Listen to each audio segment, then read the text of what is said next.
All this happened many years ago. Elvis. How can I get these girls to scream over me this way? I really mean that. How can I do that? Mr. Berle, I don't think you'd like it.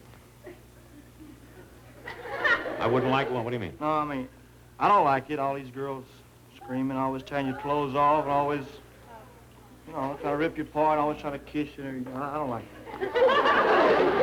You don't? I don't like it. Someone must have stomped on his head with those blue suede shoes. I'm really very happy to be here, ladies and gentlemen, and particularly to be able to fill Uncle Milty's shoes. Wait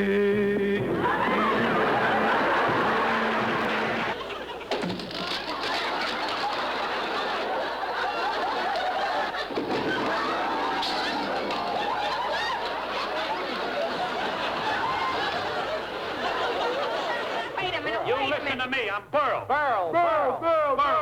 Two Burl days.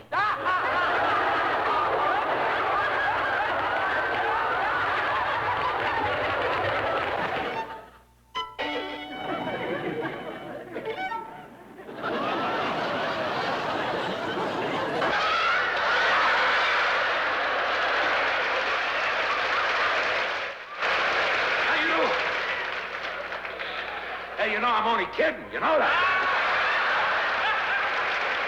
They know it, but I don't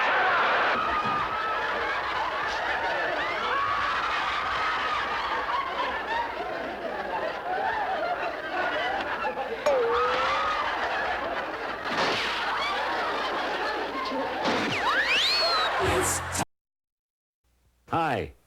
Welcome to the second time around. A journey through my personal archives where I'll be showing some classic comedy scenes from my early TV variety series. Scenes in black and white that haven't been shown for nearly, 40 years. You know, the first time around, they were live shows back in the late 40s and early 50s when television was a brand new medium. And in those days, every show was live. There was no such thing as tape. You couldn't take it over. So you had to get it right the first time. If a joke bombed, boy, it really bombed. There were no phony laugh tracks, no teleprompters, no cue cards, and a lot of ad-libbing. In other words, you got what you saw and you saw what you got. You didn't get a second chance. But best of all, it was pure, clean family entertainment. You and your little ones could enjoy any of these shows without fear of embarrassment. Well, let's get to it, huh? In 1949, in October of that year, two young guys got together and made their television debut on my show. And in my estimation, they were the greatest comedy team in the last 50 years. Dean Martin and Jerry Lewis. What do you want me to do? Want me to start bawling you out now in front of all these people? No, I don't want you to bawl me out. Don't bawl me out because you started arguing the minute I walked out here. You always do that. The minute we come out on the stage, you yell at me, you pick on me, you abuse me. I'm the fool, I'm the judge. I'm always the one that's pushed around, and I'm serious. Why don't you leave me alone?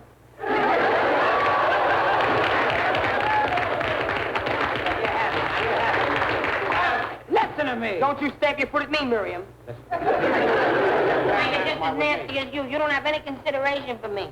I always get pushed around. You don't care that people's got feelings, that's all.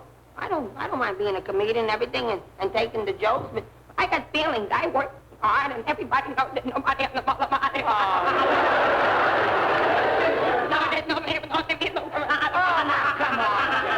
Wait a minute. What are you laughing at? What are you laughing at? You're doing a show here, you're making... Always picking an argument. You're the one that's picking the argument. I'll smack you a shot right in the head. That's my joke. Where'd you get it?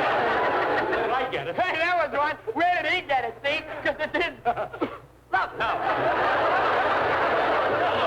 I knew this was going to happen if I invited him on the show. What's the argument? What are you arguing about? You listen. Wait a minute. You wait a listen minute. to me. I'm Berle. Burl. Two Burl days.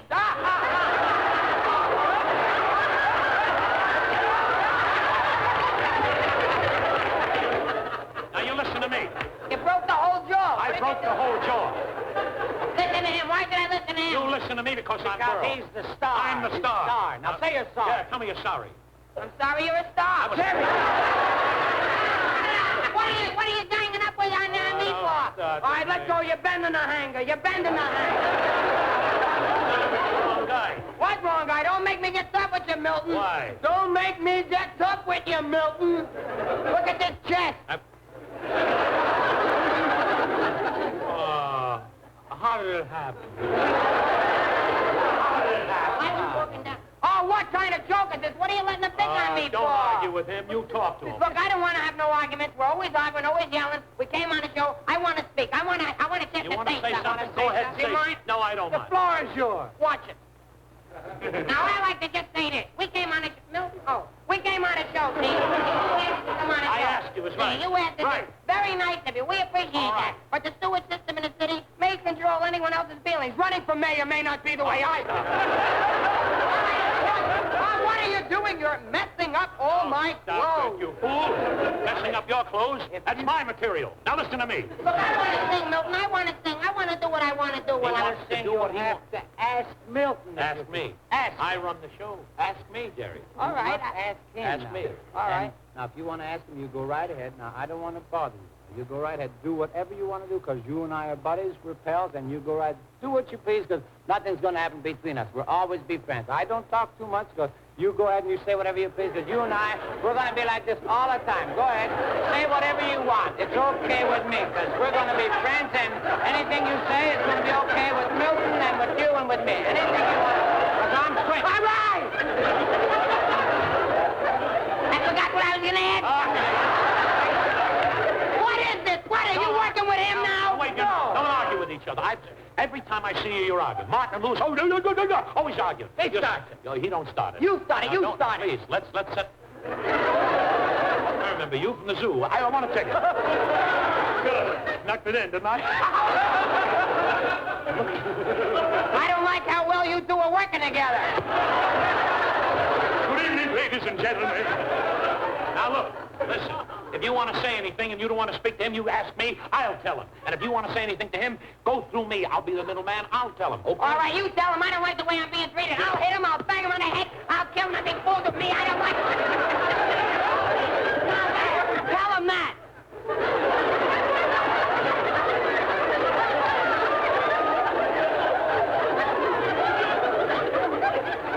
He told me to tell you that he'd bang you and hit your Yeah, head. well, you tell him this. I'll give him this.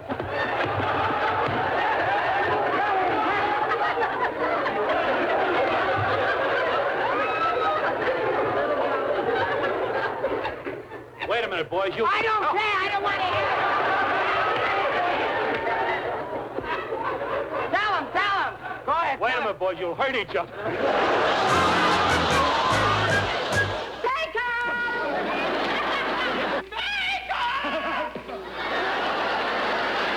Makeup!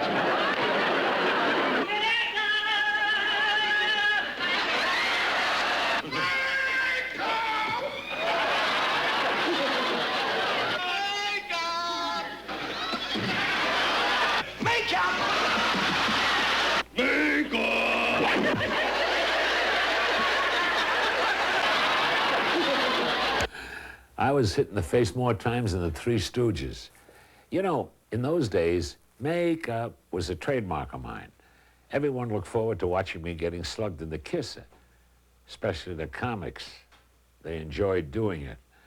You know, once I asked Frank Sinatra to whack me with the powder puff, but he said, no way, baby, I love you too much.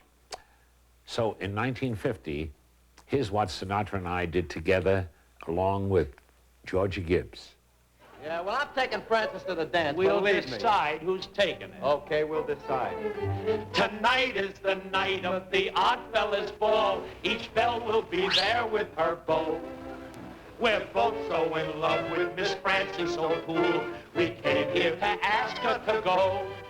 I hope that she don't turn me down, 'Cause she's the best dancer in town. when Francis dances with me. Holy gee, I'm as gay as can be. I take her to dances, 'cause that's what I love. She fits in me arms like a motorman's glove. Oh, the Bowery, the Bowery. We won't go there anymore. I wear a tuxedo and gee, how it fits. I look like the head waiter up at the Ritz, and she wears her gown that's got 28 slits. When Frances dances with me, She's gonna dance with me. Hey, Francis, you're coming out? Francis, you're coming out. Come on. She's coming out.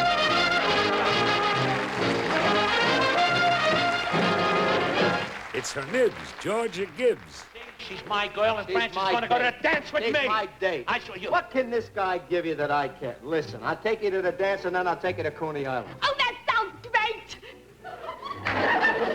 Not funny, but it's cooling. Fine ad living. I'm taking you to Took a Coney joke Island right out of my after mouth. the dance. There's a switch somebody's stealing from Burle. I never heard of that. I'll take you to Coney Island, too. Yeah, I'll take you to the beach and we'll sit on the boardwalk. Oh, that sounds nice. Yeah, well, I'll take you to the beach and we'll sit on the boardwalk. Yeah, I'll buy you a 50-cent dinner. Finally got rid of me, eh? Yeah, I told you. Who you going to go to the dance with, him or me? Yeah, come on, make Come on, make Oh, up you your can hold it. All decide was going to take me to the Well, bank. you decide.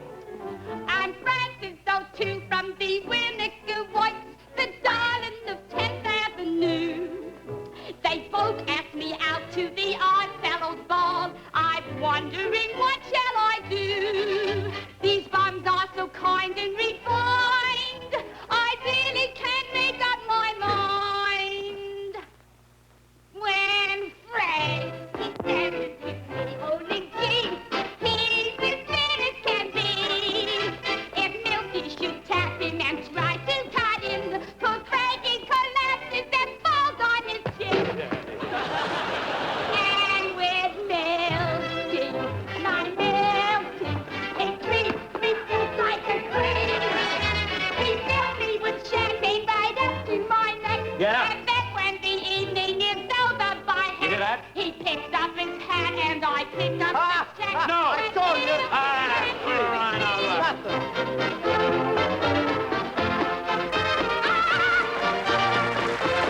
I'll dance with him now.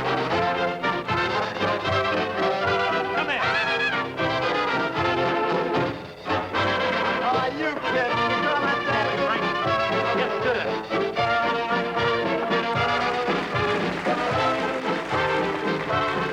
Hey, I'm a better one than you. I'm a better one. Oh, when Francis dances with me.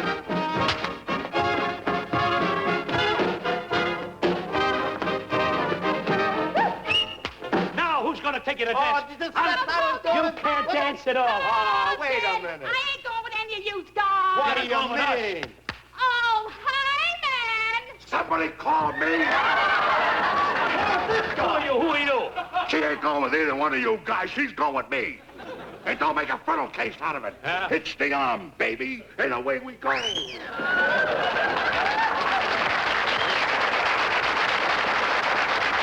How do you like that? Fickle Francis, dear Francis, we won't see her anymore. We'll give up the ball and go home after all. We'll put out the light and to bed we will crawl and dream of next year at the Odd Fellas Ball. When Francis dances with me, not you. When Francis dances with me, not you. When Francis dances with me.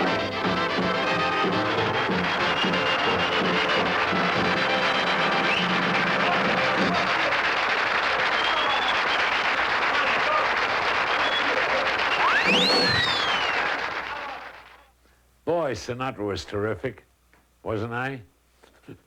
And how about the way we were dressed? Especially me. Wasn't I adorable? You know, in those days, costumes played a very important part in my series.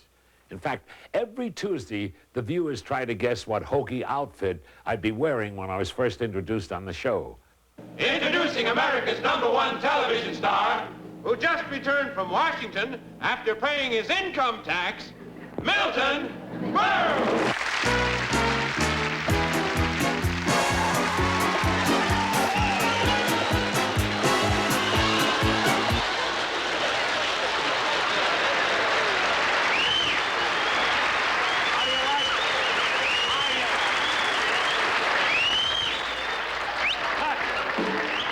Thank you.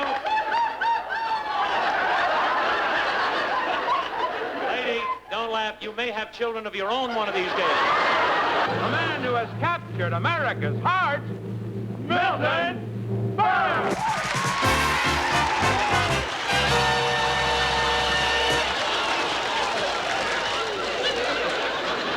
A man whose jokes are older than King Neptune, Milton Berle!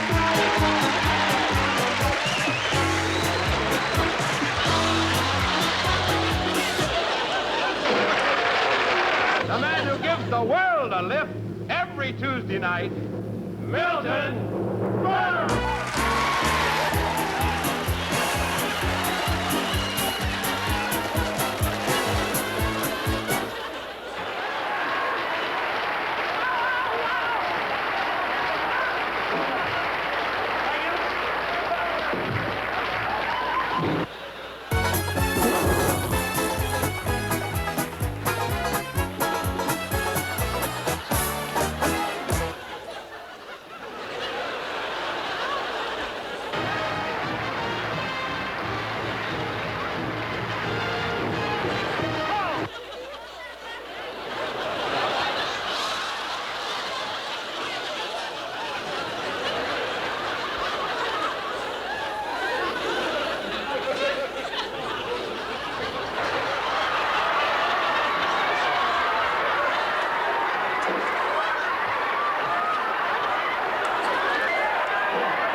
Lady's coat, huh?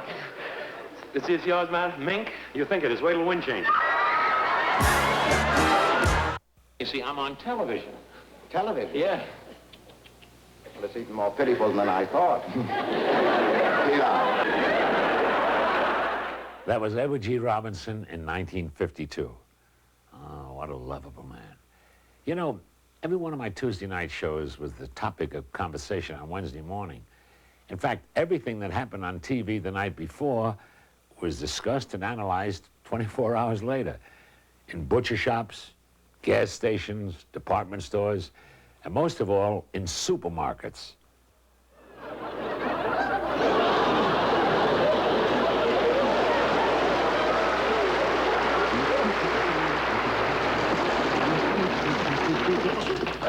Florence.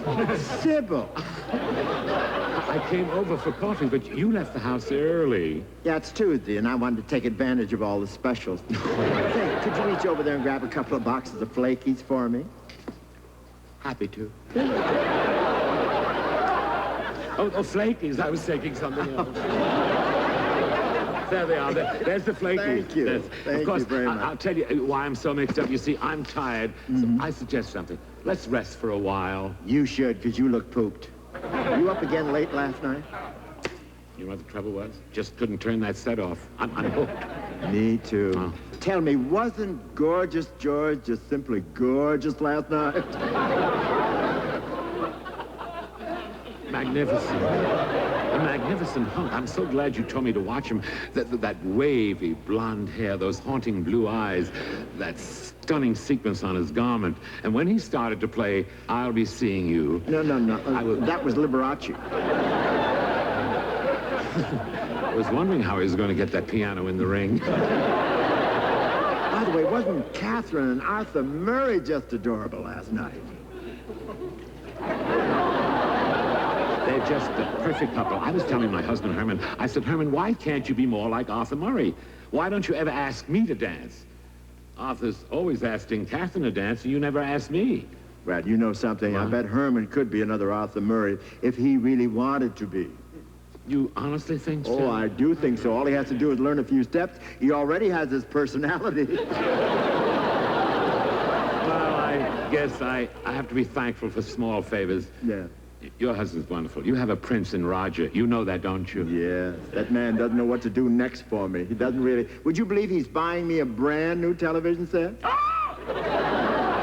A new one? With a 10-inch screen. Oh, my goodness. It'll be like being there in person. Yeah. Please don't call me between 8 and 9 because tonight is Tuesday, and you know what that means. That's right. Uncle Millie's on again. I just can't seem to warm up to him. He's not just my cup of tea, that's all. Well, you only watched him last week. He would have made you a fan for life. Do you know what he actually did? I can't imagine. He put on a dress. I don't believe it. He really did, and it was hysterical. Putting on a woman's dress? That's funny? The way he does it, it is. Oh.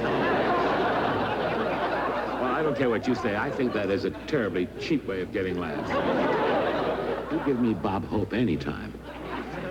You really like him? Oh, that I don't understand. I mean, I could if you had a son in the service. Didn't Hope and I look sexy? And that wasn't the first time I wore a dress.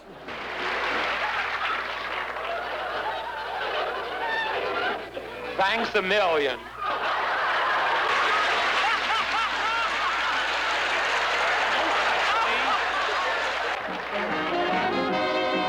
Cesar Romero. And guess who?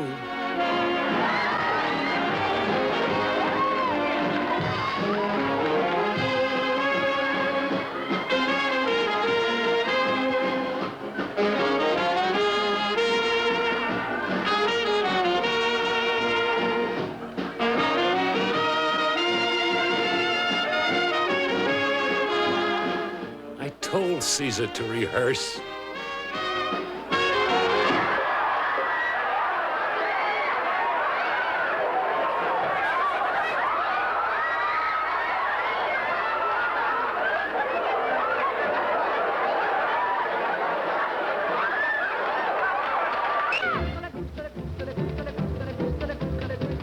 Carmen Miranda.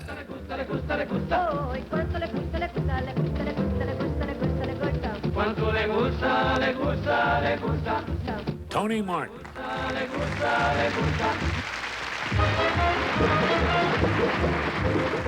And Carmen's oldest sister.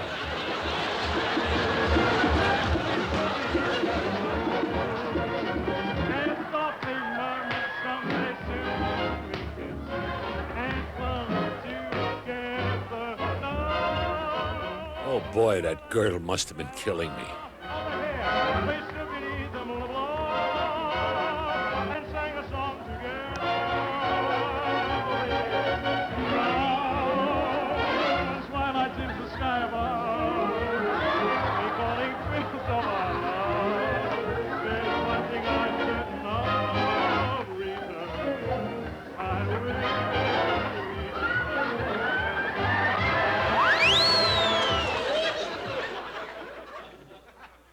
Gentlemen, it's time you knew the truth.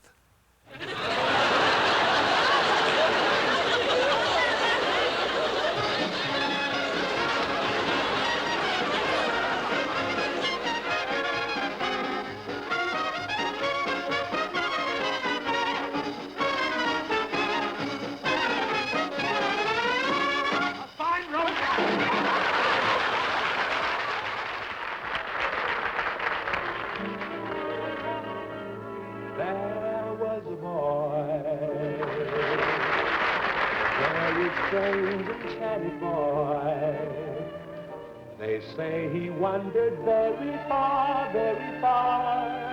over land and sea. A little shy and sad of eye, but very wise was he.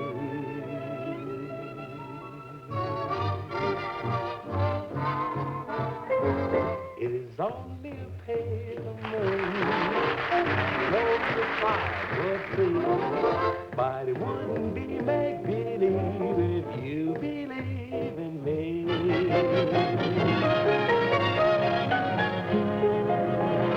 Mona Lisa, Mona Lisa, men have made you. You're so like the lady with the mystic smile.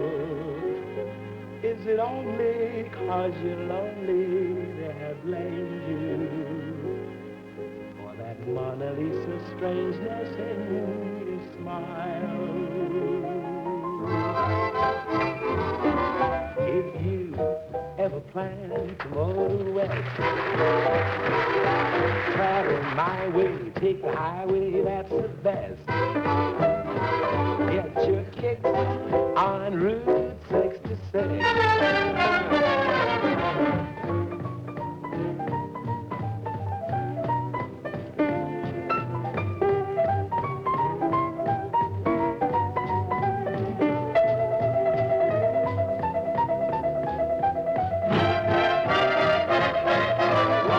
Get hip to this timely tip when you make that California trip.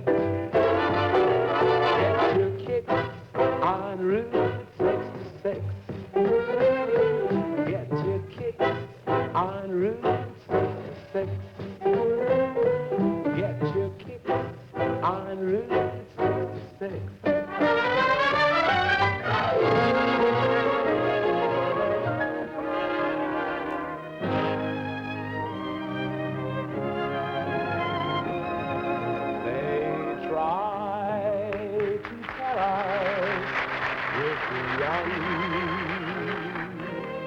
Too young to believe in love.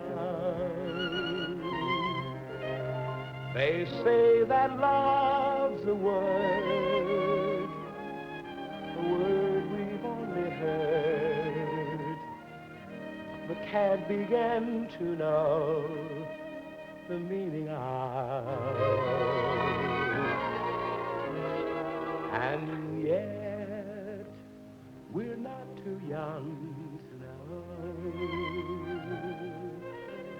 This love will last, though years may go. And then, someday, they may recall. We were not too young at all.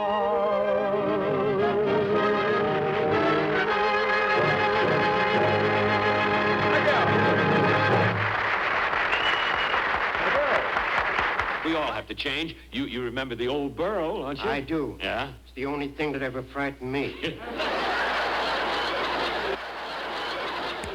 How do you like that? Peter Lorre topped me. It really happened. Hey, everything happened on that series. In 1949, I presented one of the most hilarious musical groups in show business, the Harmonica Rascals, starring a funny little guy with a rubber face, Johnny Paleo.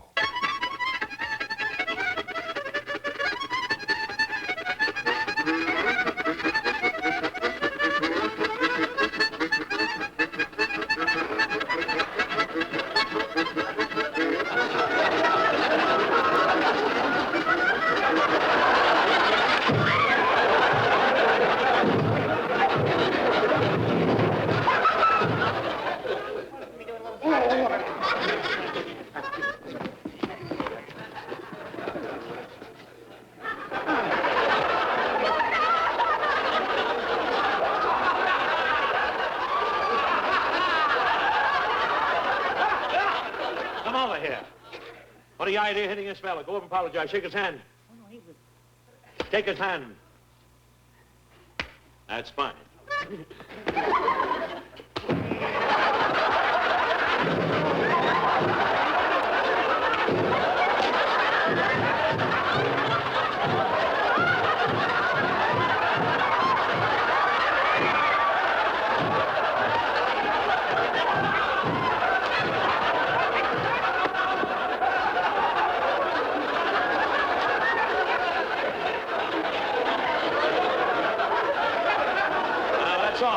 that's all. Let's stop. You ready? Right.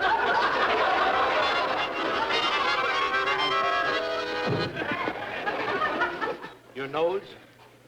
Let me kiss your nose.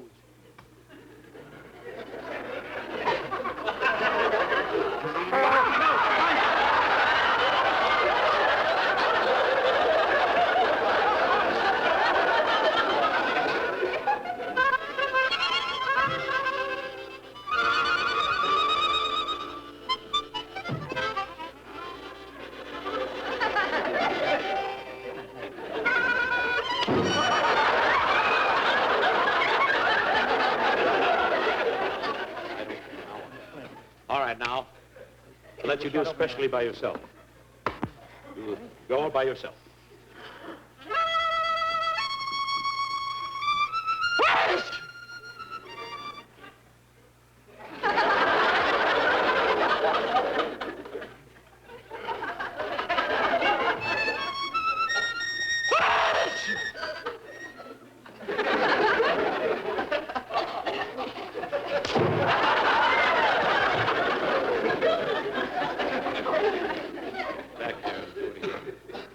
Do it again.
That was one of the early bloopers, and that was back in 1951. And Martha Raye sure got the most out of it. She was sensational. You know, every great comedian knows how to milk a funny situation. And here's one of the greatest. From 1949, before he became known as Sergeant Bilko, my pal, my buddy, Phil Silvers. Phil? Here's the audience. Thank you very much. All right, I work alone. Ladies and gentlemen, it goes without saying what a thrill it is. Oh, how nice you washed. To say that it's nice to come back to this, my hometown. All right. To say that I'm here amongst my friends again, well, that would be putting it mildly. I'm only too happy I didn't come 3,000 miles to be annoyed. Thank you. And, you don't understand. I usually stay out here while the other actors are on, so I help them. You help them? The sanitarium is filled with actors you've helped. Please. I thought I want to greet so many of my friends, and just to know, yes? You know, being insulting the way you are, you shouldn't do that to me because I'm a big man. I mean, I'm a big man. How do you mean that? Well, I mean, I have my own show. I'm the star of my own your own show. Sure. I never miss it. You never miss it? I never see it, so I never miss it. I myself would like Milton. I'm sorry. No, Milton, please. Milton, please. Milton, come here. Let's not leave on a note of enmity. And I noticed the camera followed you. Go fight City Hall. No, If I wanted to be upstaged, I could have stayed with Jack Oakey. However... No, I want to welcome you because everybody knows we're dear friends. I love you. And I have a little bit of news for you. What, Phil? You know, I just flew in from California. Yeah, your arms must be tired. What do you think I saw the other night? A No. preview of your picture. My picture? Yeah. Always leave them laughing? Why didn't you? No, Phil, you saw really the did. picture? All kidding aside. And you liked it? I went all the way to Glendale, 80 Glendale. miles from Los Angeles. And you saw my picture? How was it? Do you think you can get some of that money back from your brother Frank? You mean it wasn't? Was it Milton. good? Yeah. I'm a friend. Yeah. Listen to me. You I saw the picture. You Right. haven't seen it yet. Whatever Texaco wants you to do, you do.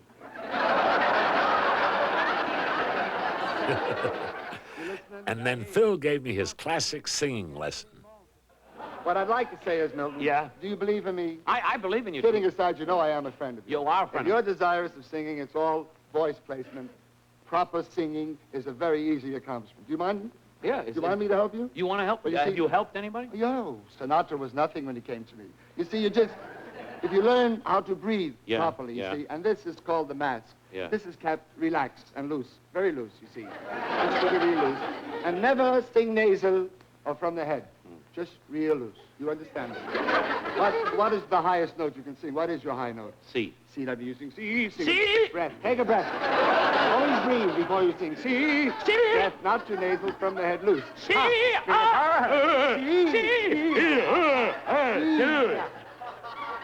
You're not listening. I can't help you if you don't listen. Just relax, Milton. Relax. What is your favorite popular song? Maybe I can help you in this fashion. My mama done told me. Oh, I love that one. Yeah. My mama done told. Let me sing that. My mama done. Breath. My mama done told. My mama done. Not too nasal, from the head loose. My mama. Visualize it far away. Throw your voice far away. Hey, Mom. What are you doing? Hey, Mom. Just relax, boy. I'm trying to help you. All right. Loose. I'm a little. I'm saying, tippy, tippy, tippy, tippy. No, sing it loudly. Tippy, tippy, tippy. This should have been in your picture. Just loose.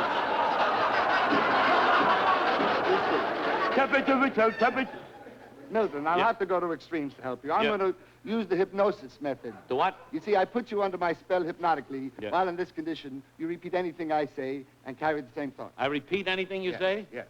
Should be easy for you. Just loose. Now close your eyes. Shh. I'm sleepy. Why don't you lie down? Oh, please. Sleepy. Sleepy. Good. Shh. Tired? Huh? Tired. Tired. I will be a great singer. I will be a great singer. A great singer. A great. Breath.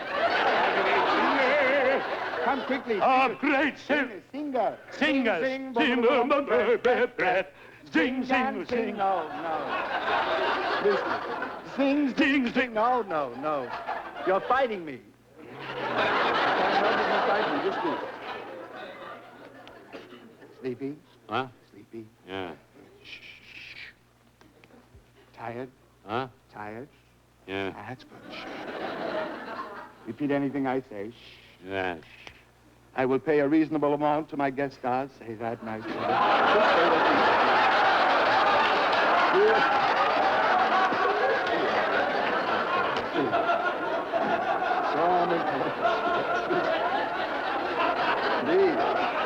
Please, Milton, come. I wish I could go to the files and get a joke now. Oh, stop it now. Please, let's get on with it. All right, let's go. I've got to be on the set in December. Just relax now, pal. Sleepy? Sleepy. How you doing? Fine. Fine. Yeah. Loose. Loose. Just real loose. Yeah. That's good. You're fine. Very tired. I'm getting darn tired.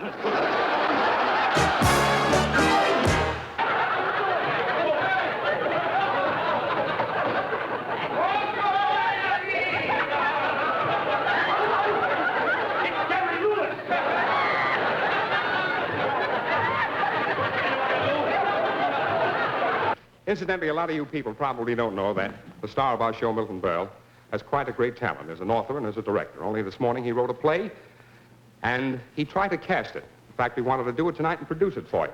But unfortunately, he couldn't find enough actors to play the parts properly. So after a lot of coercion, a lot of pressure, we got Milton Berle to play all the parts himself. Now, believe me, we really forced him into this. And he's going to be assisted by the very charming Miss Janet Blair. So tonight, we give you, through the courtesy of the Texaco Star Theater, Milton Berle's greatest immortal playlet, Longhams Family.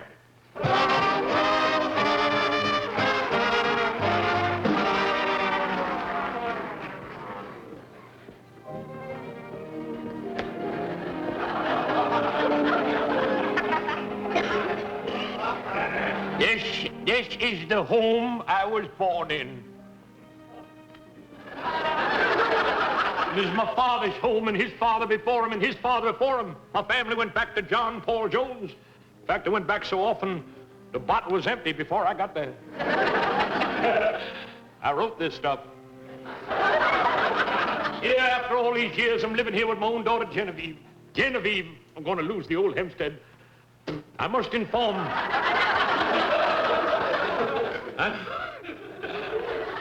Look, horsehair.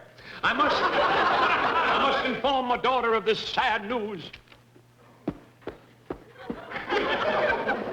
I'm an out. Genevieve! Genevieve! Did you call me father? Lady? Did you call me father?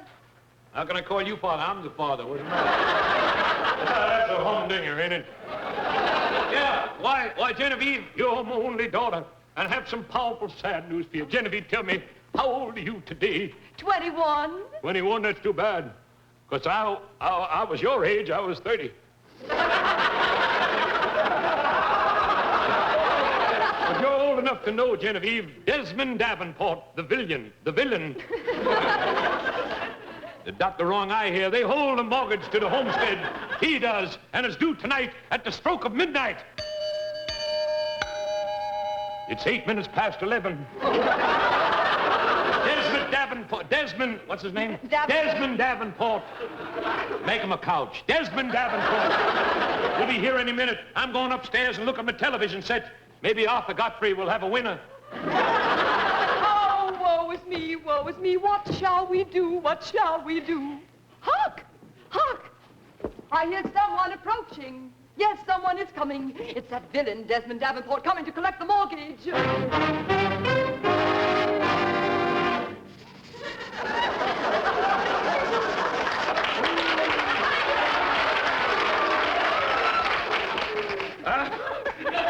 stick it in my nose. What's the matter?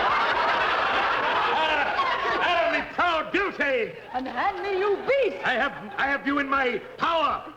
Tyrone, I have you in my power. Either you pay the mortgage, or I want your hand in marriage. You can't have my hand in marriage. I'm in love with Handsome Harry. Little does she know I play that part, too. If you don't marry me by the stroke of 12, I will foreclose the mortgage. Take your choice. Matthews. Choice, Matthews. Wait in the other room, and I shall ask my father. All right, don't push. Woe is me, woe is me. What if father tells me that I am to marry Desmond, the villain? What can I do because I'm so in love with Handsome Harry? Oh, if only Handsome Harry were here now. I've got to talk to my father. Oh, Father!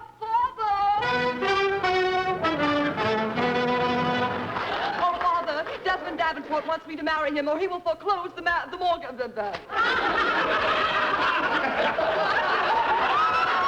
Or he will foreclose the mortgage. Yes.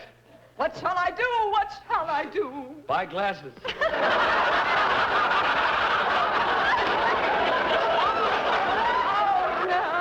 Oh, dear, what is to become become of us. We can never lose the homestead, but I can't. I just can't marry Desmond the villain because my heart belongs to handsome Harry.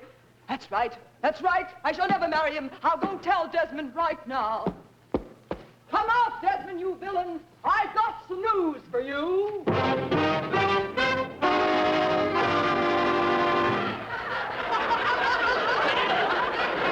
the news for you. I got on the wrong makeup. That's what.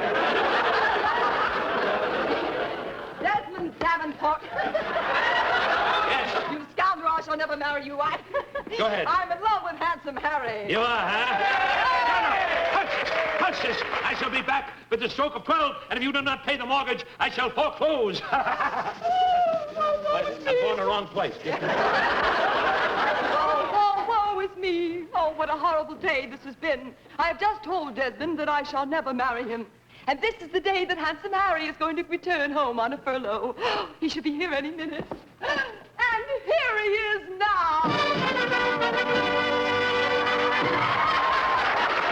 Handsome Harry! Genevieve, my love, I can only stay a few seconds as the bombs are bursting, and I must return to the front. Oh, quick, hide. I hear my father's footsteps coming down the stairs. Yes. You know how he hates you since the last time you beat him playing tiddlywinks. Little does he know that I use loaded tiddlies.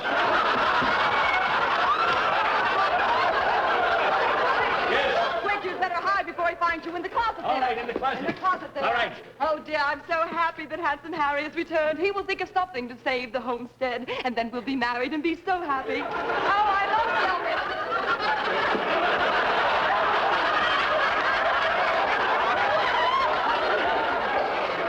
I must tell Father this good news. I'm sure he will forgive handsome Harry. Oh, Father! Father, dear!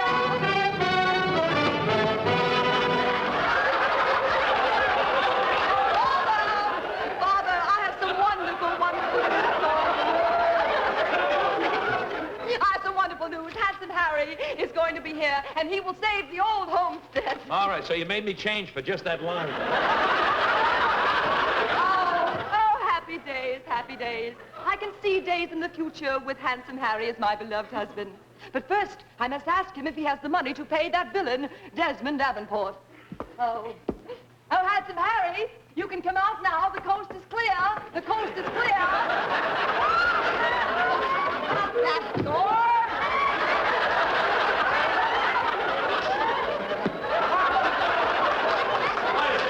What is it, dear? Oh, handsome Harry, if I do not have the money to pay that villain Desmond Davenport, he will foreclose the mortgage to my father, and I will be thrown out to cold. This is the girl that's gone to South Pacific?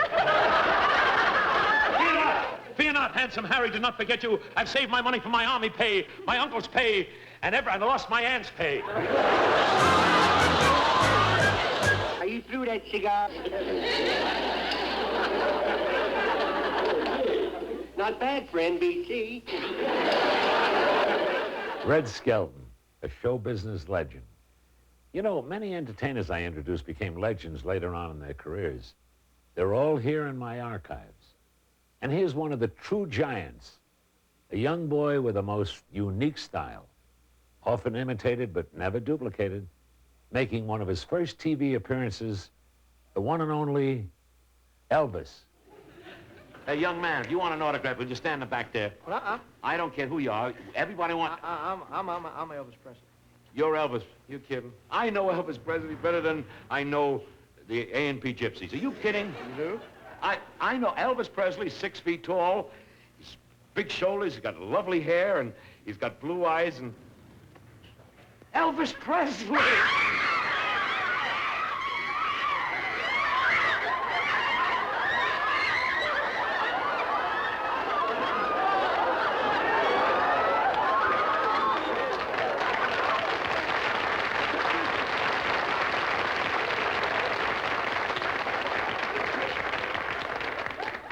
Give me the good old Rudy Valley days. Elvis, sing your hit song. Take it away.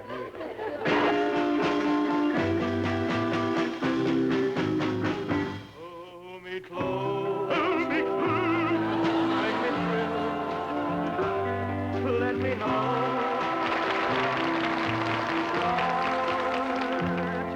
I want you. I need you. I love you. With all heart.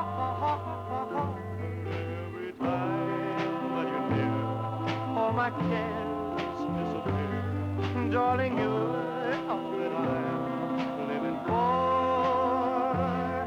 I want you, I need you, I love you more and more. You ain't nothing but a hound dog. You ain't nothing but a hound dog. Yeah, you ain't never caught a rabbit. You ain't no friend of mine. You ain't nothing but a hound dog.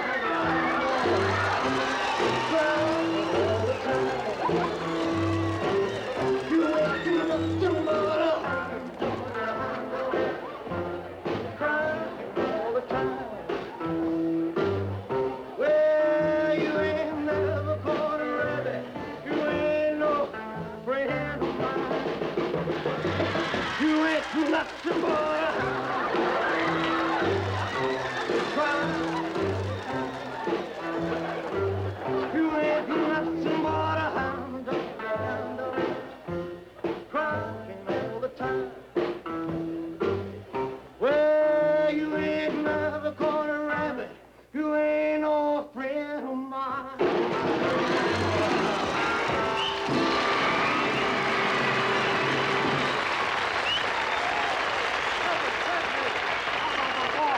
I love him. He ain't nothing but a hound dog.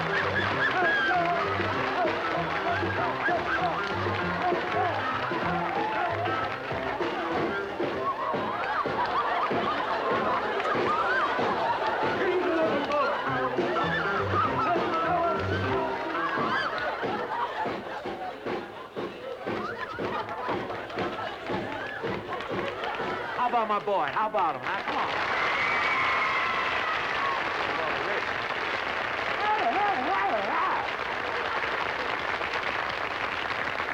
I don't know what you're screaming about. I want it the way they're flipping their lids, these girls down here. I don't know, I like... I want to tell you, that beat with your foot is absolutely sensational. I want to ask you something. Elvis, if I did that thing the same way you did it, do you think I could get all the girls the way you do? Well, you might not have to get girls, but at your age, it'll keep your blood circulating.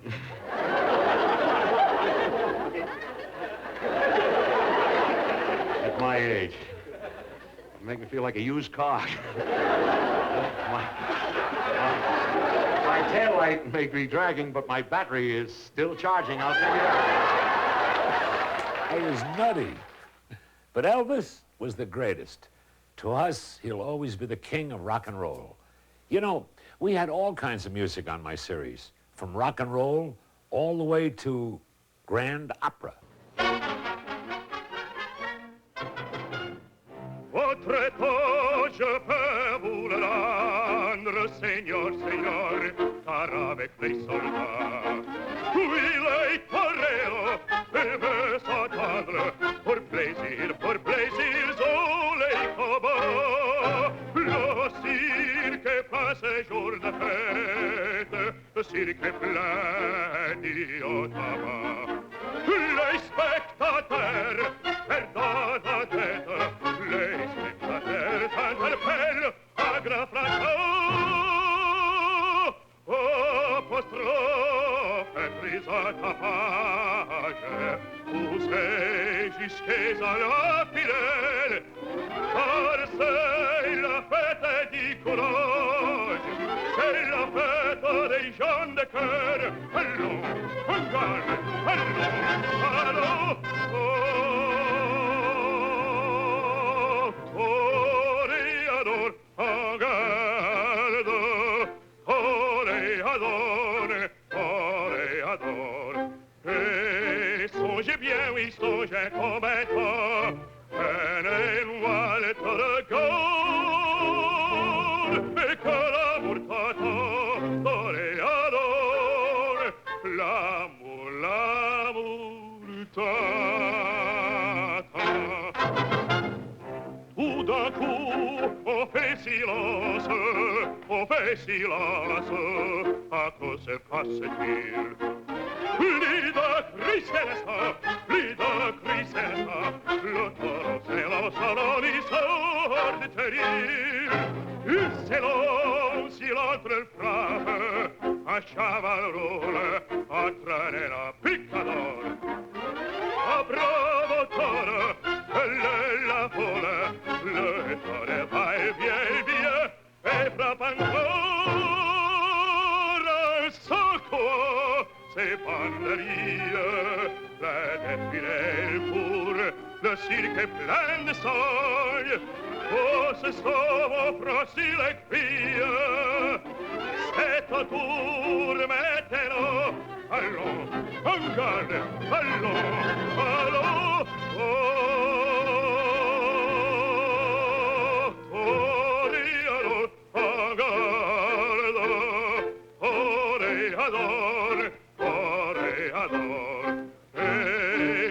Bien, oui, songe un combattant, prenez loin de Talagon, mais quand l'amour t'attend, toréador, l'amour, l'amour t'attend, toréador, toréador, l'amour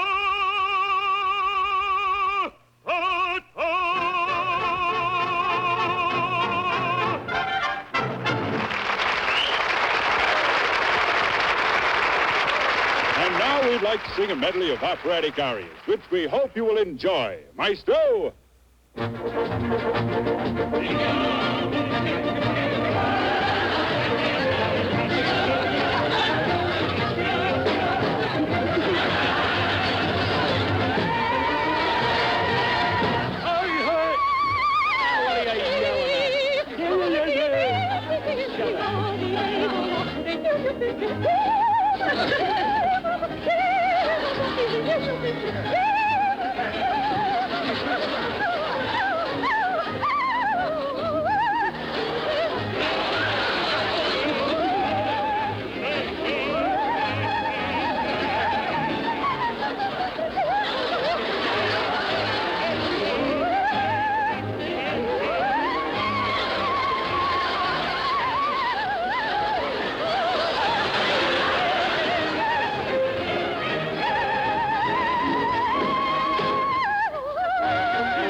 You say Figaro is suing somebody?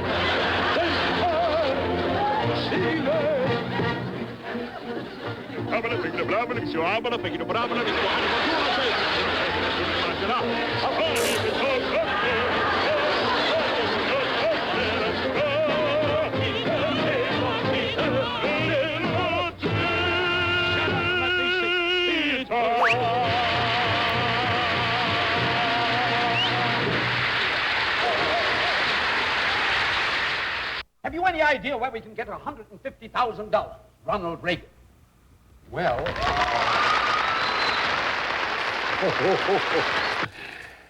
Did he just say, well, back in the early 50s? And they say, I don't change my material? You know, you've only seen just a very small portion of the hidden treasures here in my archives. There are hundreds of comedy highlights yet to be shown. And I've enjoyed every minute of making them, thanks to you.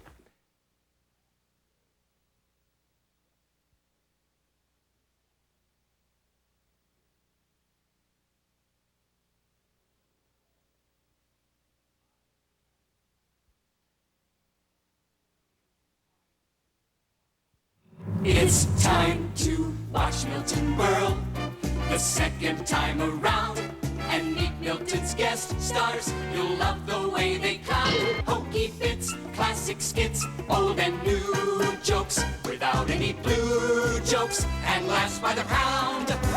You'll see the 40s and 50s and giggle again at bloopers and nifties that tickled you then.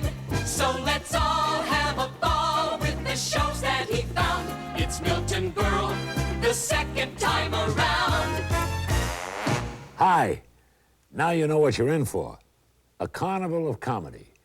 And all the comedy that you are about to see will consist of many different forms. You'll see visual comedy, you know, slapstick, corny sight gags, burlesque bits. Then you'll see sketch comedy, where a storyline is developed and all the laughs come out of the situation and the characters. And then there'll be verbal comedy, better known as a monologue, where topical jokes and one-liners are delivered by a stand-up comedian.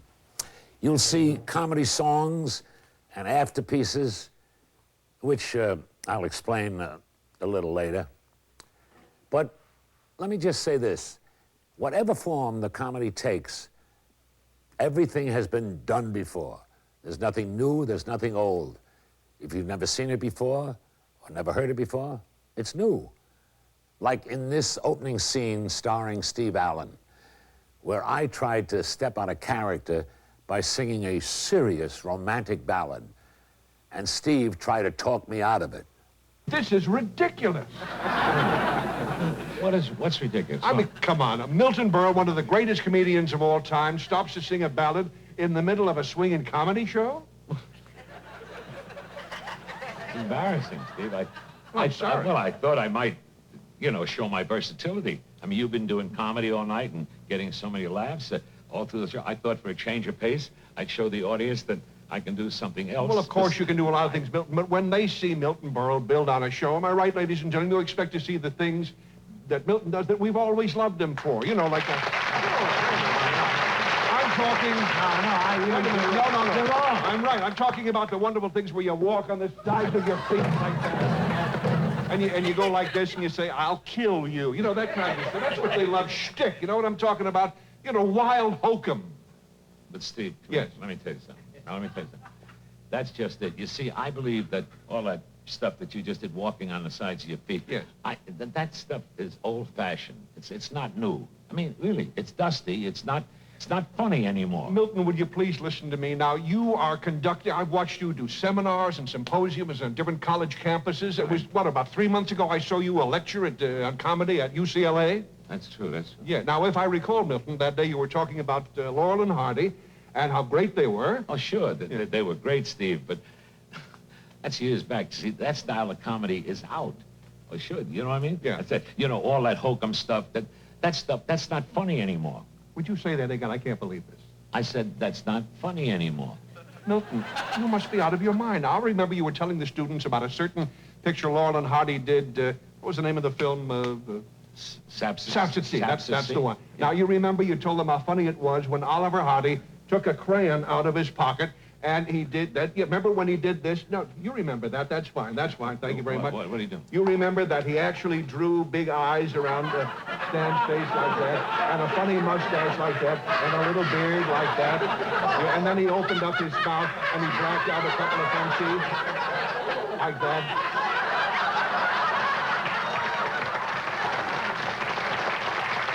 And then, after he did that, then he took his tie, his nice $20 tie, and he went like that to it, you see?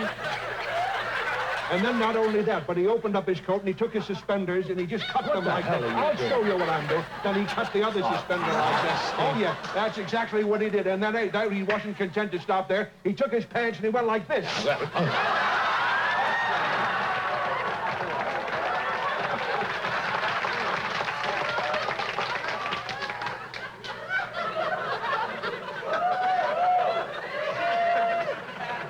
Now, do you mean to tell me that's not funny?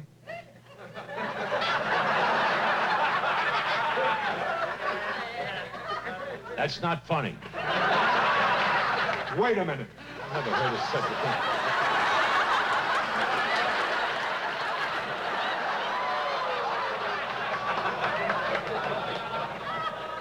Milton. What? There is nothing funnier in the whole world in the way of real hokum, nothing funnier than a seltzer bottle. Now, if I were a Keystone Cop, and this were one of those wonderful, don't go away, come here.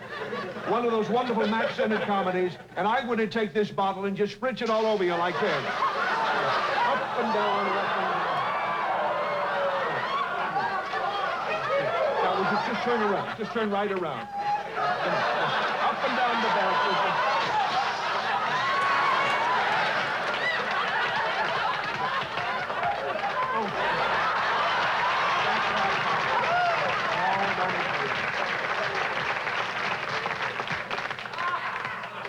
Do you mean to stand there and tell me that's not funny?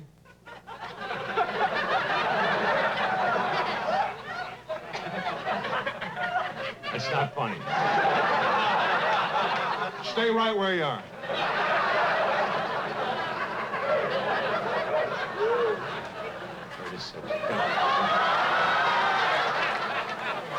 Now, Milton, there was nothing funnier on all of television, Milton, than that little guy that used to run right out on the stage with the big powder puff in his hand, and he would yell, "Makeup!"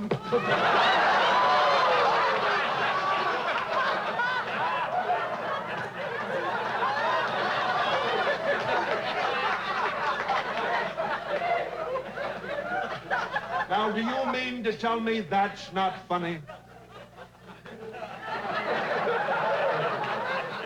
It's not funny. Don't go away.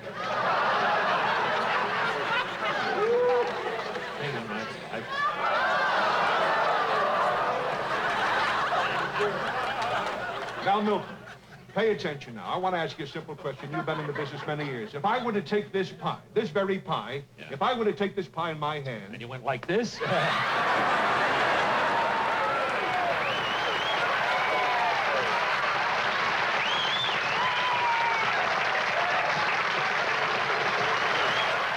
Now that's funny. I swear Steve had no idea it was coming, but he got a bigger kick out of it than anyone. You know, another form of getting laughs is by singing a song with funny lyrics. And here's how it's done. First, you find a subject that everybody can identify with, like loud noises that you hear on any city street. Then you set it to music, then you take it from there. Here's a comedy song that I sang in 1951, along with Nat King Cole, Ann Jeffries, Hal Leroy, Milt Frome, and Danny Dayton.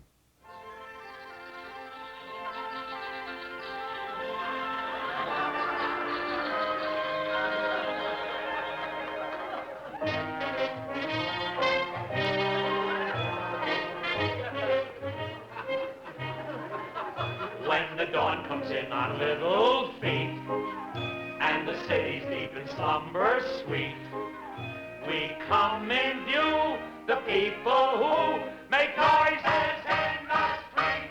Shh. Undisturbed by cold or rain or sleet, we're the folks you hear but never meet. The happy crew of people who make noises in the street. Did you ever stop to wonder why the dawn comes up like thunder with a clatter and a racket and a fuss? There's a very simple explanation. Us.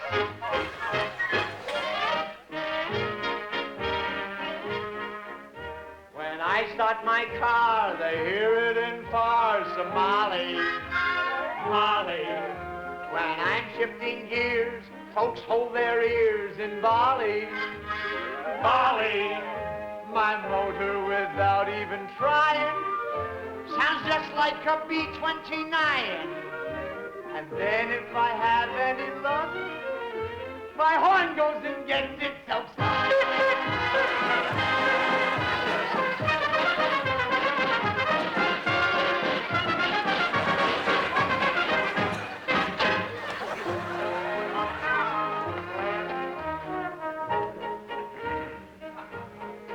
Oh, when I slam a can, they hear it in Zanzibar, bar.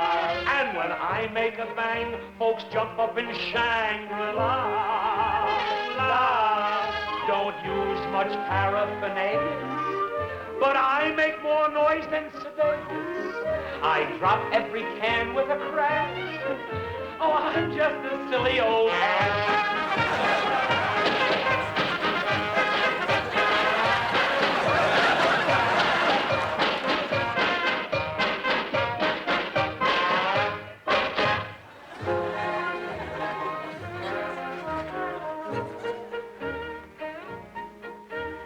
Get up at 3, which obviously I hate. Then promptly in 4, outside of your door, I wait. On tiptoe I come a-creeping until I'm quite certain you're sleeping. And then when I'm sure that you are,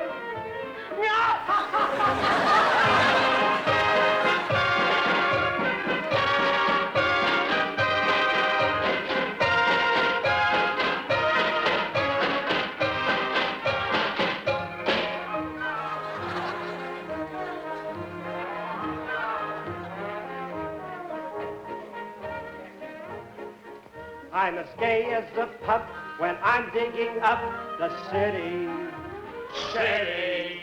A street that's all there to me doesn't look very pretty. When I get all through with my working, it takes me a week to stop jerking. But I never fuss or complain, 'cause soon I'll be digging again.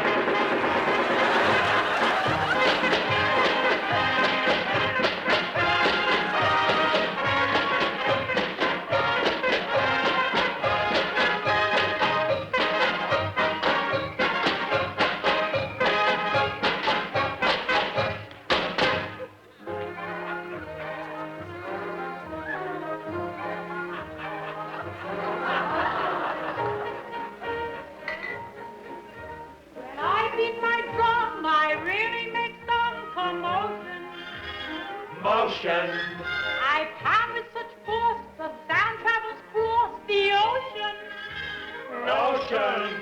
They say that my drumming is super. I'm the Salvation Army Gene Krupa. My business is starting to zoom. It's booming, it's booming, it's booming.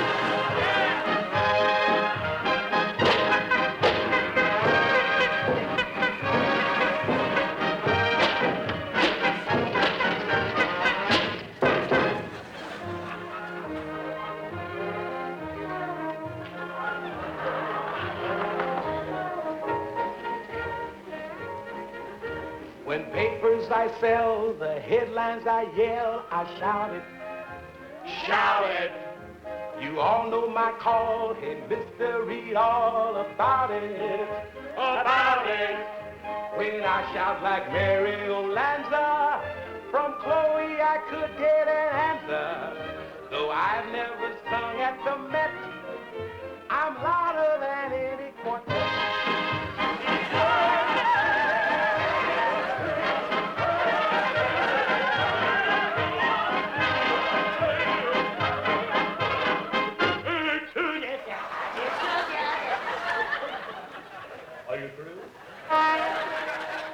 There's no place to which you can retreat.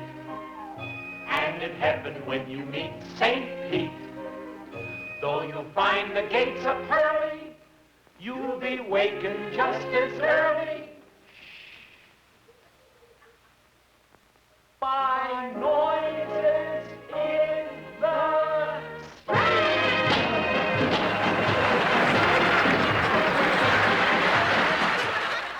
Boy, we had a lot of fun doing that number. This is my library of comedy, and on these shelves, I have nearly every scene that was ever performed in burlesque, from Slowly I Turned to Abbott and Costello's Who's on First. So many. You know, burlesque was a distinctive art form of its own, loaded with hilarious sketches and hokey bits. Here are some quickies from a typical burlesque show of yesteryear, and it usually opens something like this. All right, now, ladies and gentlemen, while they're removing the motion picture apparatus, setting the stage for the big girly show I've been sent out here by the California Milk Chocolate Company with the most delicious chocolate. The most delicious chocolate candies you've ever eaten. Wait till you sink your teeth into this brittle. Now, I have a confederate in the audience, a partner of mine in the audience. In each box of these California milk chocolates, there's a prize in each and every package consisting of a latest wristwatch. 14 karat, mind you, 12 of the latest electric razors, and 14 genuine leather men's wallets. And that's not all. 12 of these 14 genuine leather men's wallets contain crisp new $1 bills. Now, wait a minute, Charlie. There's a man there just waiting to get his box of California chocolates. He's waiting to get it. To prove my good faith, if anybody in this theater is not satisfied with the box of California chocolates, I'm not only going to give you your money back, but I'm going to give you a crisp new $5 bill. I'm not satisfied. I'm sorry, sir. The too late show's about to begin. Too late start. And now, ladies and gentlemen, we show for you now one of the greatest singers of songs in the entire world. May I present to you the great mezzo-salami voice of Madame Spivak, the toast of Vienna. Here she is. Madame Spivak is going to sing a song which is one of the greatest songs that's ever sung. This song, I'm not through yet. This song is one of the greatest songs that we ever saw. I'll give you a shot in the head. Listen, you gotta have the stool. There's the stool and the piano. Oh, I got a stool. Are you ready, madam? Now let's sing pretty good. You ready?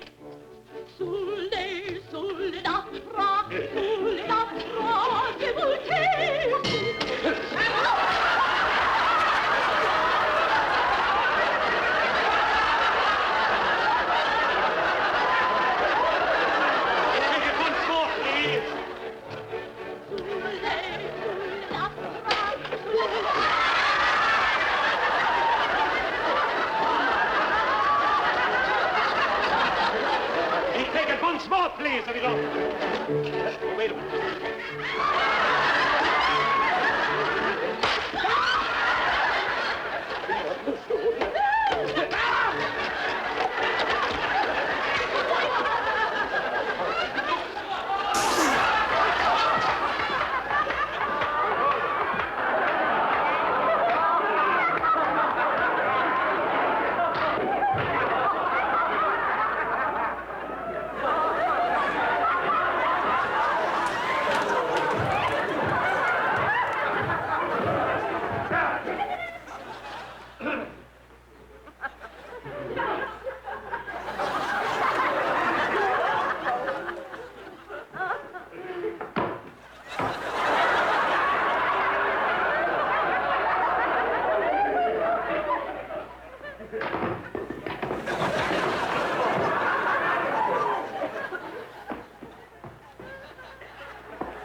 1 and 1 is 2, 2 and 2 is 4, 4 and 4 is 8, 8 and 8 is 16, 16, 16. Yeah? Then there's geography.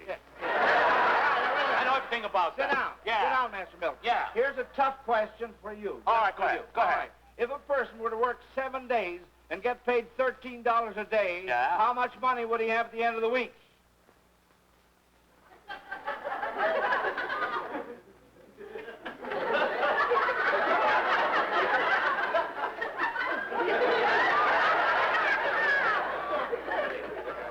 Come here, I want to talk to you. I got it. If a man works 7 days a week, gets $13 a day, gets $28 a week. $28. That's right. You don't know your arithmetic. You don't know the taxes. Tell me about arithmetic. I know about arithmetic. These things are smart. Ask that question. I'm going to repeat the question. I want a question. All right, I've got to answer this one. If a person were to work 7 days and get paid $13 a day, Yeah. how much money would he have at the end of the week? I said $28. Oh, what's $91. That's wrong. It's 28. Oh? I said it's 28. Well, It's 28. You'll have to prove it. I'll prove it. All right, prove I'll it. prove it. Is this a blackboard? Yes, certainly is. I see him saying he gets $13 a day and he works 7 days. Yes. 7 times 13 is 28. Right? Well, 7 times 3 is 21. 21, that's Right? Yes. 7 times 1 is 7. Yeah. 21 and 7 is 28.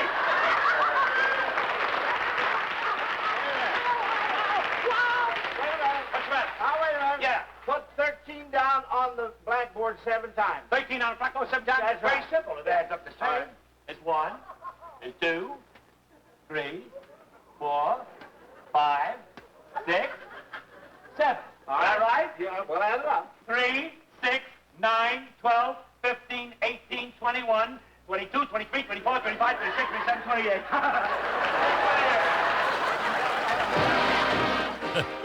That was Joe Kelly and the Quiz Kids. Now here's funny man Ben Blue and his burlesque of Ted Lewis. Me and my shadow strolling down the avenue. Ted Lewis, yeah. Me and my shadow, not a soul to tell my troubles to. And when it's 12 o'clock, I climb the stairs. I never knock, no door. Nobody's there. Me and my shadow, all alone, oh so blue. Is everybody happy? Is everybody happy? And then he walks like this.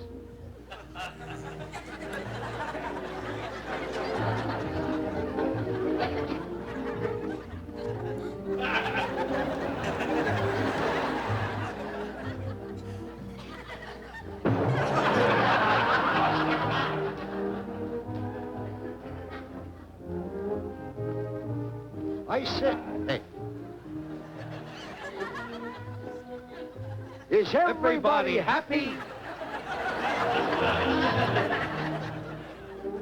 Is everybody happy? And when it's 12 o'clock, I climb.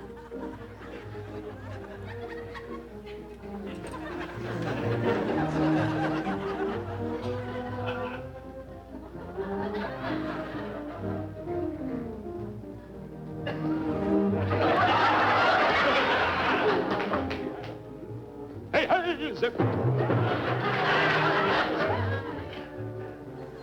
Not a soul to tell my troubles to. And when it's 12 o'clock, I never knock, because nobody's there. Just me and my shadow, all alone and feeling blue. Hey, hey. Me and my shadow.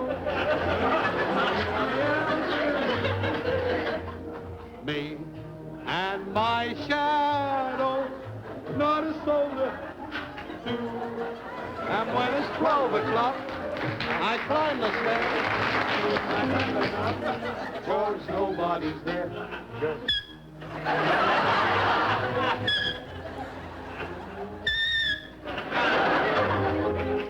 Me and my shadow, strolling down the avenue.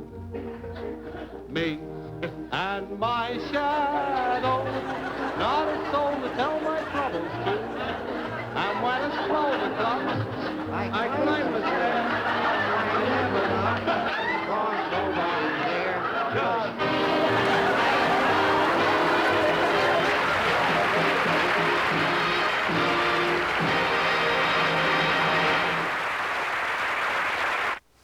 Well, that was burlesque, minus the striptease, of course. And you know something? Those bits that you just saw are still funny. Another form of laughter can be found in sketches, where a plot is developed and you play a character other than yourself, or you try to. Here are some excerpts from 3 different sketches, the first of which starred Basil Rathbone and Arnold Stang. It was a takeoff on a hit film from 1951. Milton Goldwyn Milton presents Captain Horatio Hornbrook, starring Milton Berle. Written by Somerset Berle. Directed by Cecil B. DeBurle. Produced by Darrell F. Berle. Any similarity to the relatives of Milton Berle, living or dead, should be.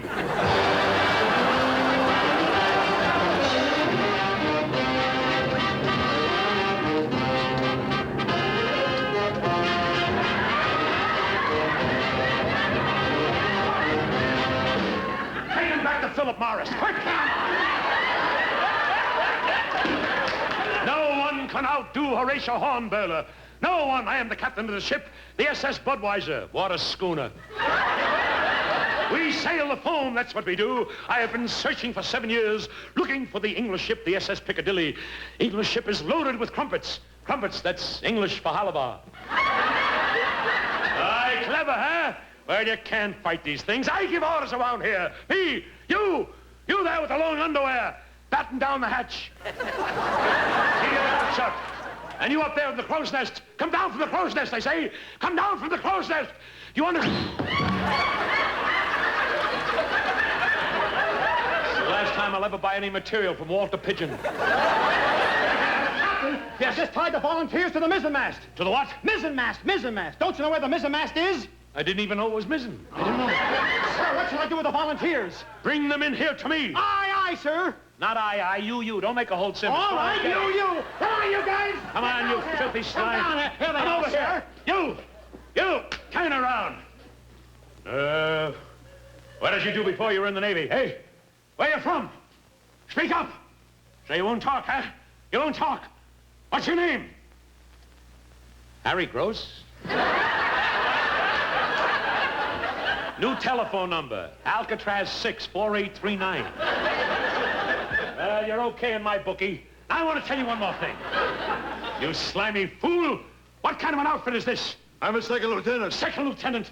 My sister Mary's second lieutenant. The first one got away. You slimy fool!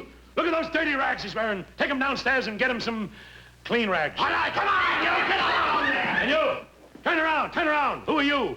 Who are you? Stuyvesant Hermitage the Third. The third? Don't tell me this happened twice before. And tell me something, young man.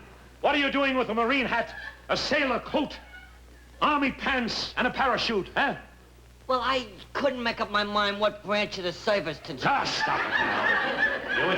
You're with me, Captain Horatio Hornbrook, Scourge of the Seven Seas, Hornbrook, the king of the pirates. Yes, I am the lord of the pirates. And where I go, everywhere in the world, I'm feared by men and adored by women.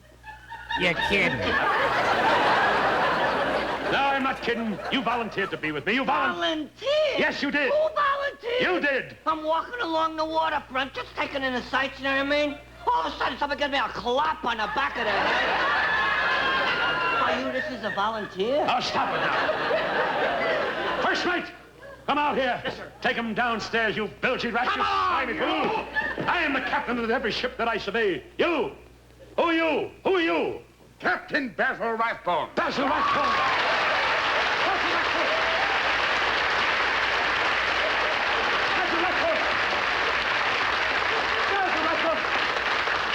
Rathbone, what are you doing here? Hornbrook, I'm going to put an end to your cruelty. No longer shall you be mean to your men.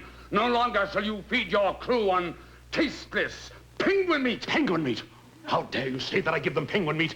I give them nothing but the finest meat aboard. Steaks, chops, lamb, pork. How dare you say I feed them penguin meat? I've got to go to the bridge now. Penguin meat. What's the matter with you? Yeah, I'm going to fight this out. No, you leave me alone. We're not going to fight. I'm the captain of the ship. You'll do as I say. If you don't like the food, I'll make you the ship's cook. You can't make a ship's cook. Why? I don't know how to cook a ship. I ought to belt this guy right here. Yes. You tell me what to do, I'll make you go to work. Here's the telescope. Look over the water. Captain, what do you see? What do you see, Captain? See, Captain. Hey, see, Captain. That's a funny joke. Go ahead. Oh, really? What do you see? What do you see? I see a buffalo walking on the water. A buffalo walking on the water? Walking on the water. Are you fool? What is it? That's a nickel stuck on the lens. What do you see now? I see a flock of white birds. Yes, they're flying around. They're a flock of gulls. Gulls? How can you tell if they're gulls or boys? What else do you see? What else do you see? Wait a minute. Yes. Wait a minute. What do you do? I see a sail. I see a sail. Good. We're nearing Macy's. Tell me something. Tell me something, Rathbone. What is our position? Quick. What is our Longitude 45, latitude 76, lingerie 198. Lingerie 198. Ah, we're nearing the West Indies. Here's what This is the brilliant British star, Florence Desmond. She's about to introduce a sketch. And watch what happens after the blooper she makes. Remember, the sponsor was Texaco. Ladies and gentlemen, the Texaco Star Theater takes great pleasure in presenting a sequel to Noel Coward's Private Lives. In this play, you will see Tallulah Banknight and Mr. Noel Berle. Ladies and gentlemen, the play is called She Married the Earl from Texaco and Wound Up Taking Gas. We'll give the door.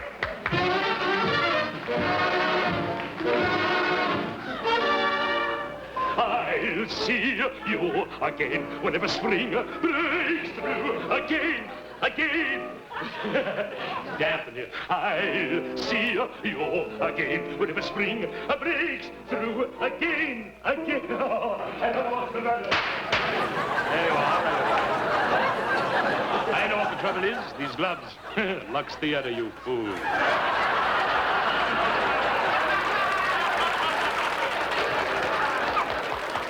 Little does she know that washes her up.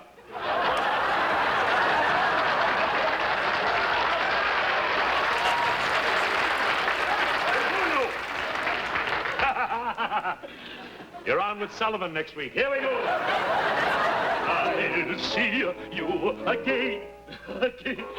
Damp in here, so damp. I'll see you again. So damp. Ah, here's a little piece I whipped up today. Looks more like I beat it up. I don't think I'll play it. I think I shall relax. I think I shall relax because luck's against us. Ah, yes. I think I should have a smoke. I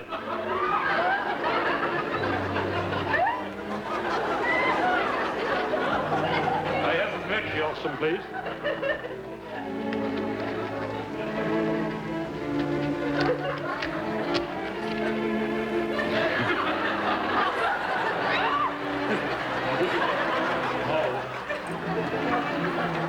Thank you, Alfred Dunhill. I'm waiting here for Tallulah. I wonder if she can be. Wonder where she can be. Darling Tallulah, where are you? Are you there? Are you there? Coming, Noel, darling.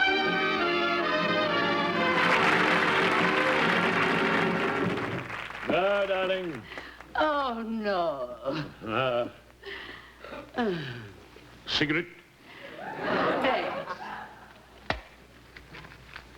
Mitch? Thanks. Gum? Bubble? Blackjack? Tea? Right. Lemon? Right. Spoon? Too tired. Very tired, my darling. Busy day? Busy day? Yes. Shot mother, you know. Revolver? Bow and arrow. Bow and arrow. Didn't want to wake the children. Stout fella. What did you say, dear? Stout fella. I used to be. Took it off. Never mind, darling. You...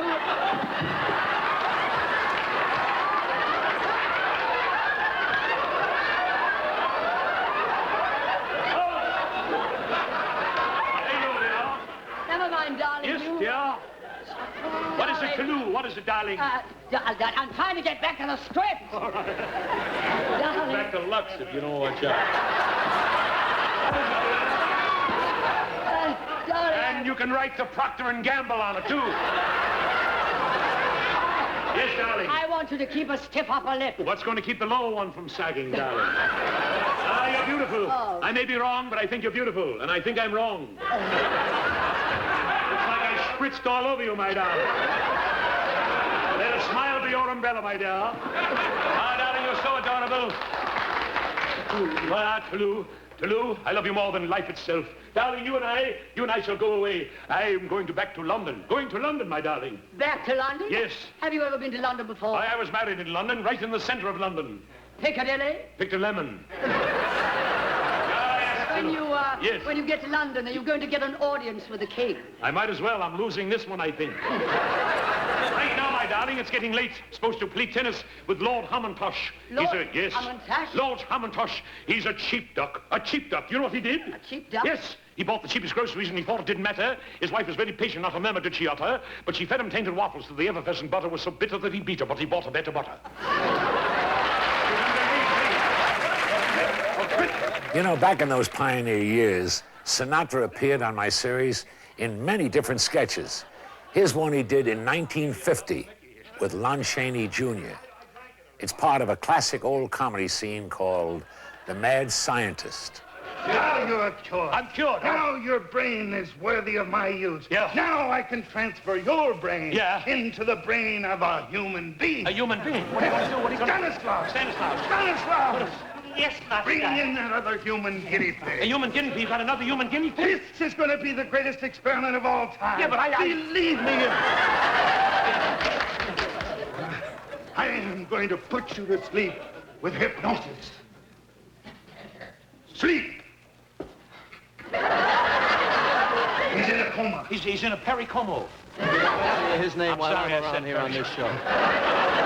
And now... Yeah. Now I must hypnotize you. Go away. Sleep.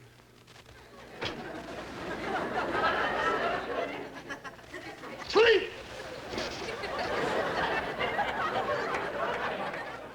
Sleep. Yeah. Put them in the chairs. Put them in the chairs. What do you do? Hook up that headpiece. Hook up that headpiece.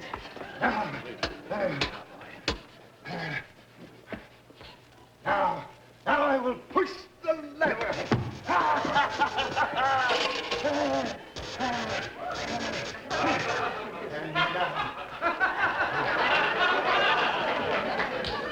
And now, Stanislaus, after 25 years of working on this machine, we shall see if it has worked. Remove that one from him, and we will see whether or not I have divided their personalities. Come. Wake up. Wake up. All or nothing at all. Night and day, you are the one. It works! It works, Stanislaus, it works! Now I'll take off this one. We'll see if it works, too. Wake up! Wake up! I swear I'll kill you. I'll hit you. I'll make you...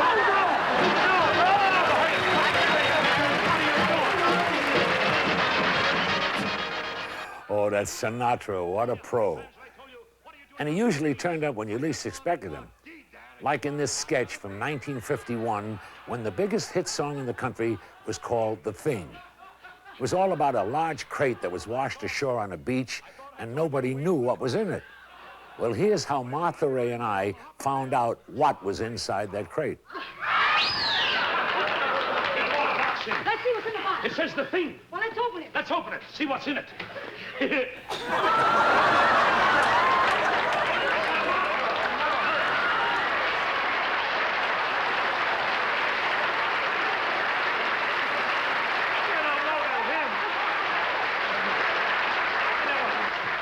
Maybe I'm right, and maybe I'm wrong. This is Sinatra. This is the thing.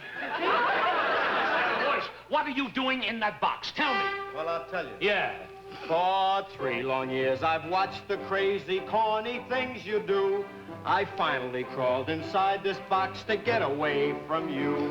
But you dragged me out of my hiding place and put me on your show. Oh, I can't get rid of this wherever I may go. No, he can't get rid of that.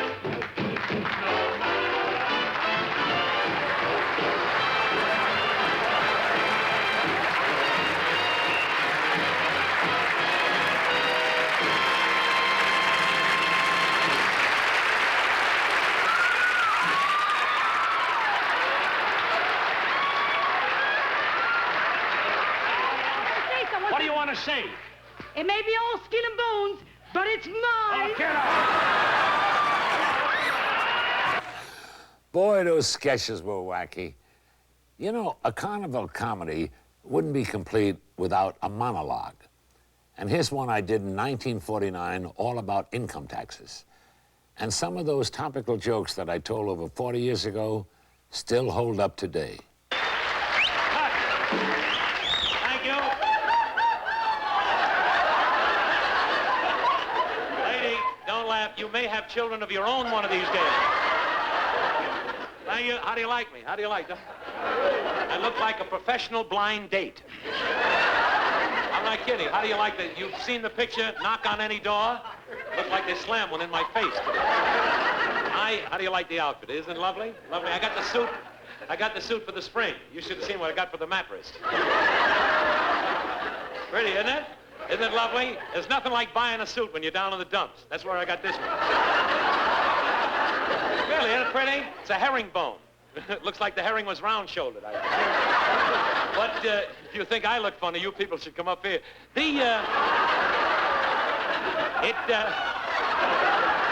I want to... Oh, Milton, where do you get this material?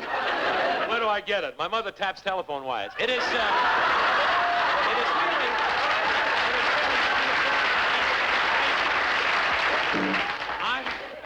But I want to tell you, with the tapping of the wires and the taxes, income tax today, March 15th, deadline, March 16th, breadline. You know, it's... I was down in Washington paying my income tax. Everybody was down. Such a crowd. Everybody was fighting to get last online. But this, everybody was fighting. Someone leave a 9 o'clock call for the audience, please. We don't... I'm not kidding. The income taxes, they got a new plan now. They got pay as you go. After you pay, where you going to go? Now they got another thing now, guess what you make? So I filled out my form and I didn't sign my name. I sent it in. Because I figured if I got to guess what they make, let's guess who sent it. Thank you very much. I'll get up, don't applaud. Everything happens to me. I'm not kidding. Next year with the income tax, they got a new thing. They're going to ask you 3 questions. How much did you make? Stop lying, and where's the rest of it? Remember when that woman laughed at the start of the monologue and I said, "Don't laugh, lady"? Well, that woman was my mother, bless her. And Mom always sat in the audience and laughed that way at every show. Lady, please, don't laugh. Don't laugh. I'd like to see your baby pictures. I'm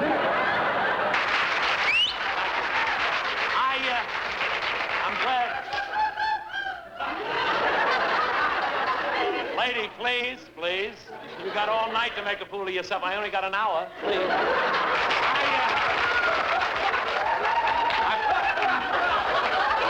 Don't laugh, lady. I saw the poor fish you're married to. Hold it.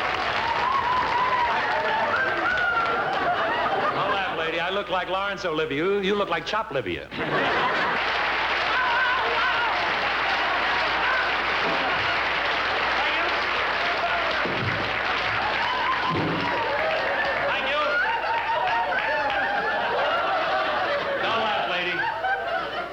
See yourself in slacks? Don't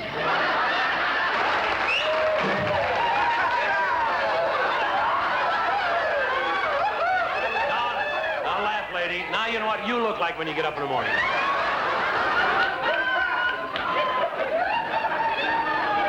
Don't laugh, lady. You and I go to the same plastic surgeon. Got your old nose. That was Mom. Perhaps Arnold Stang described my mother best when he said to me, Your mother is a great woman. Who's starting? A great I know, woman. she's a very nice woman. She's a very nice woman. There she was in the hospital expecting a baby, and she gets you. Look at me. Now, please. Are you listening? I'm listening. You be good to your mother. I'm good to my mother. Be very good to your mother. I am. All those years you was crawling around the house. Yeah. And she had the willpower not to step on you. that funny little man was so right. My mother was a terrific lady and a great laugher, too. There she is. She was my one-woman claque. My mother used to laugh at the questions. I'll never forget, on one show, I got 10 laughs in a row. And they were all in a row my mother was in. Now, there is another form of comedy known as the afterpiece. In other words, after the performers finished doing their piece, I used to join them for some ad-lib clowning around. Ladies and gentlemen, the Arabian Nights. The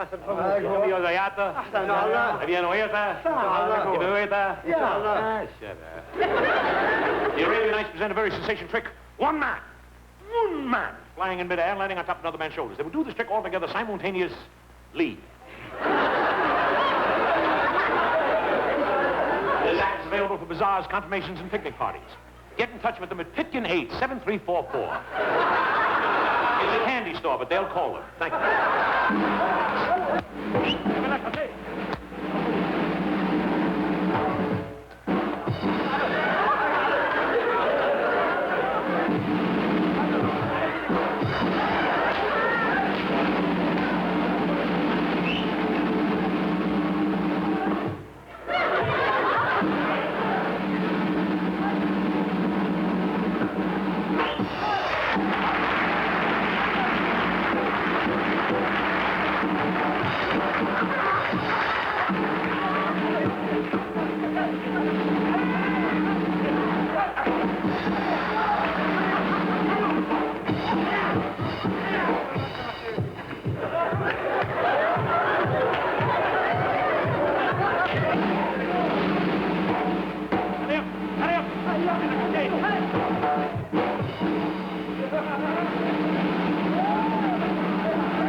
What would you like me to do for the next trick? We want to do the big trick. Talk slow and plain.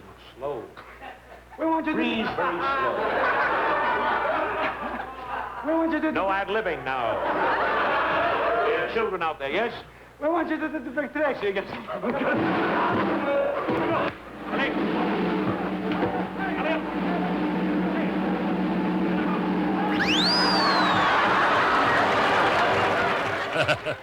I was hokey.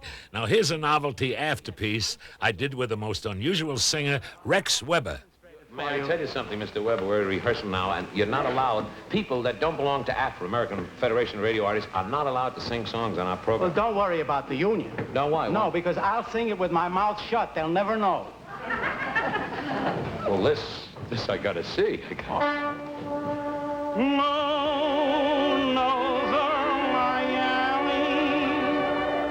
Shine on my love and me, so we can stroll beside the road of the rolling sea.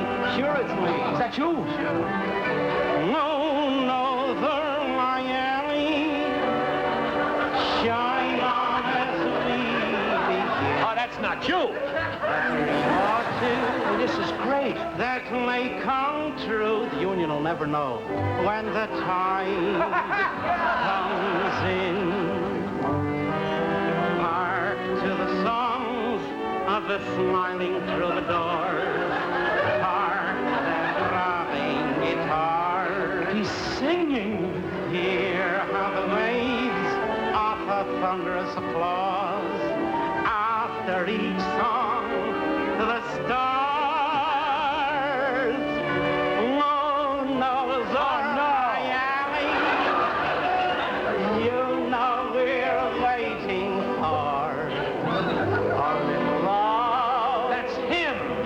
with a kiss. How about that?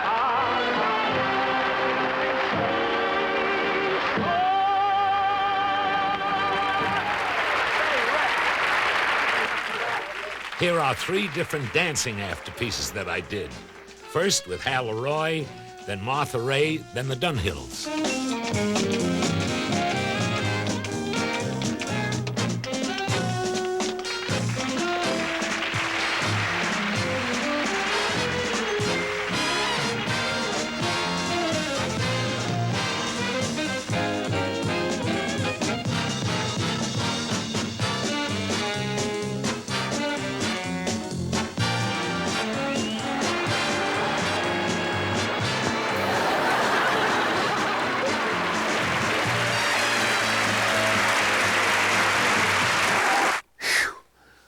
Gee, I'm out of breath even just watching it.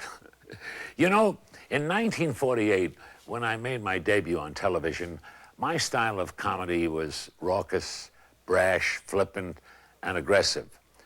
The sum total of everything in my books, right here, such as hokey costumes, wise guy put-downs, dressing in drag, I did anything for a laugh. That was my Texaco formula for 4 years. 156 shows to be exact. But when my sponsor signed me for the 5th season, he asked me if I would change my style to a more relaxed, dignified, soft-spoken Uncle Milty. Well, it was my sponsor's money, so I did what he told me. So I opened the first show by saying, "Ladies and gentlemen, this season, you're going to see a new Berle. As you know, there are many different forms of comedy and many different types of comedians. And in my long career, I've seen them come and I've seen them go.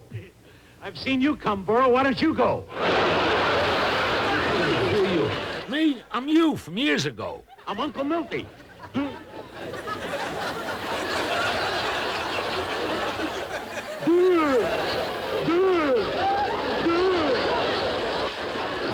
Come on, folks, laugh it up, laugh it up.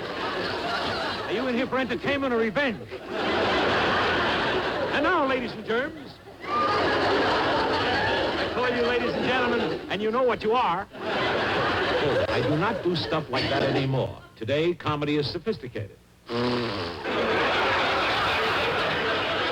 must be kidding. Well, I swear I'll kill you. I'll kill you 1,000,000 times. Please, don't applaud, don't applaud. This is an old building.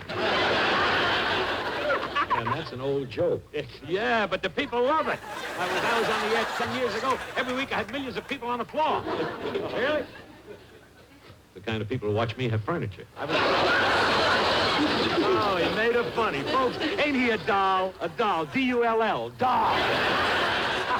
Now, look, you don't understand. The people don't like raucous comedy. Oh, they don't. I am suave. I'm smooth. I'm relaxed. I take lessons from Perry Como. I'm glad you took something from him. He took your show. Oh, no. You're wonderful. You're wonderful. You got a great delivery. Should be on a truck. Come on, laugh it up, Burl. Laugh it up. I'll give you a shot in the head. Laugh. Laugh.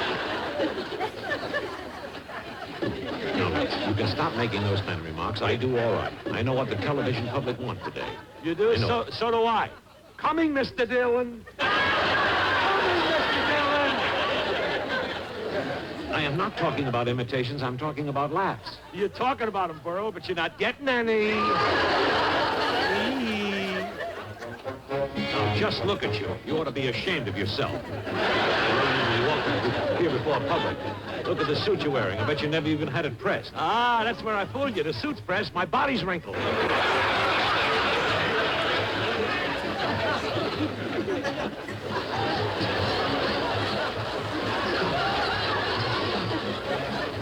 Oh, Uncle Milty. Yeah. Oh, Uncle Milty. How do you like this brand new outfit, Mr. B? Must you wear those hokey clothes? They'll get bigger laughs than those. That went out of style in 1923. What I was wearing was always daring. Tony Curtis and Jack Lemmon copied me. Was my program a success when I slipped into a dress? Absolutely, Uncle Milty. Positively, Mr. B.